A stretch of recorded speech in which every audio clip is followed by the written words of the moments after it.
Thank you, Madam President. Hopefully we can move on after a presidential election, 2 Supreme Court cases, 60-plus votes to repeal the Affordable Care Act in the House of Representatives, endless debates here in the United States Senate. Maybe now is the moment where Republicans will choose to close the books on trying to strip away from millions of Americans the benefits that they have received from the Affordable Care Act. This is an important day for over 10 million Americans who have health care right now because of the Affordable Care Act. I'd argue it's an important day as well for the separation of powers, the recognition that it is the legislative body that sets policy for this country. I just wanted to come down to the floor for a few minutes to express my hope and my desire that proponents of the Affordable Care Act, like myself and Senator Stabenow and Senator Baldwin, who have come down to the floor over and over again over the course of the last 3 years, don't have to do it anymore. I'd love to come down to the floor and talk about the need to fix our transportation system, the need for mental health reform. I'd love to talk about tax reform. I've come down to the floor over and over again to defend the Affordable Care Act simply because it has been perpetually under attack, despite the fact that its successes are now unparalleled. Justice Roberts, in the decision today, I won't quote from it at length, said, "Congress passed the Affordable Care Act to improve health insurance markets, not to destroy them." That's essentially the operative phrase in today's decision. We passed the Affordable Care Act to improve health insurance marketplaces, not to destroy them. And that's what it's done. It's improved marketplaces all across the country. Why? Because people have voted with their feet. 11 million people who have signed up for either expanded Medicare, Medicaid coverage, or these exchanges have showed us that the law worked as intended because they didn't stay out, they didn't deem it to be unaffordable, they stepped in and bought coverage. And we should now be in the business of perfecting this law. None of us, frankly, think that this law is perfect. Many of us are open to conversations about how to make it better, how to perfect it.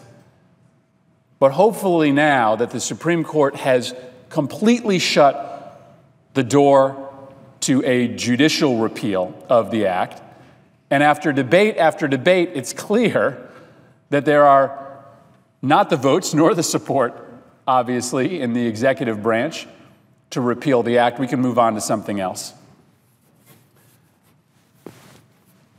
Madam President, this is an old chart of mine.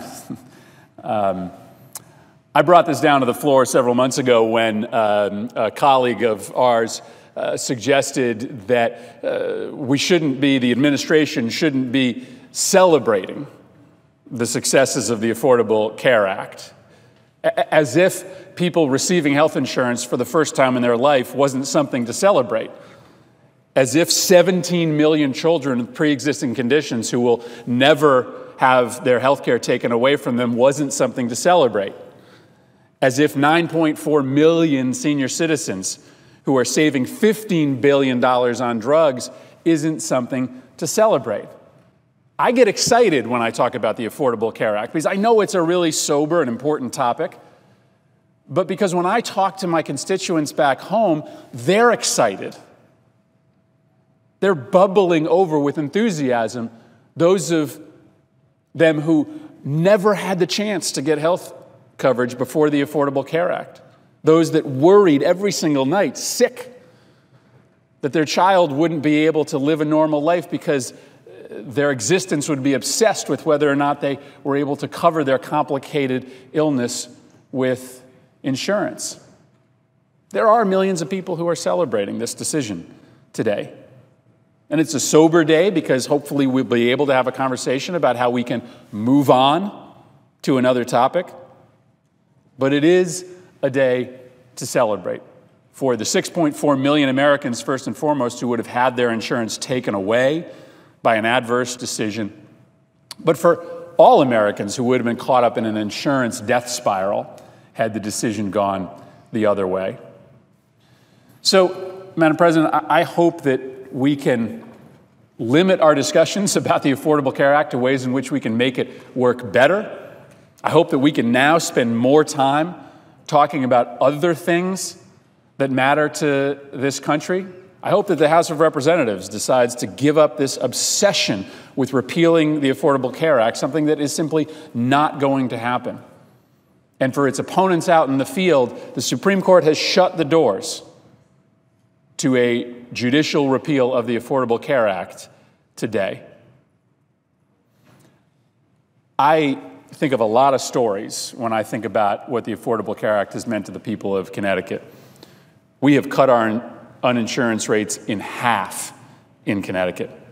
We have one of the best running exchanges in the country. But one of the simplest stories is the only one I'll convey as I wrap up this morning. I was at the community pool that my family has gone to in Cheshire, Connecticut, and I was in the pool with my then, I think, 2-year-old just shortly after the passage.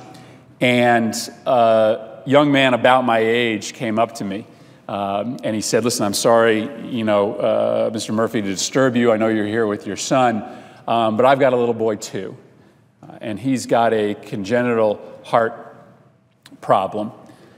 And I just, every single day since he's been born, have worried that he wouldn't get to live out his dreams because his life decisions would be dictated by whether or not he could get insurance to cover all of the complicated healthcare needs he's going to have, and that would be determinative of his path in life, not his dreams, his desires for himself." And he said, I get it that this is going to help a lot of people in very practical and economic ways, but I just want to thank you because now I sleep better at night knowing that my son is going to be able to get covered, that my son is going to be able to lead a relatively normal life, and that he can be whatever he wants to be. That's the benefit that the Affordable Care Act brings people. It's not just practical. It's not just economic. It's not just about whether somebody has health insurance or not. It's psychological. It's peace of mind. The Supreme Court has protected 6.4 million people from losing their health insurance today. But they've also protected tens of millions of patients and parents and sons and daughters and grandparents from losing that peace of mind that comes with the protections from an Affordable Care Act that is working.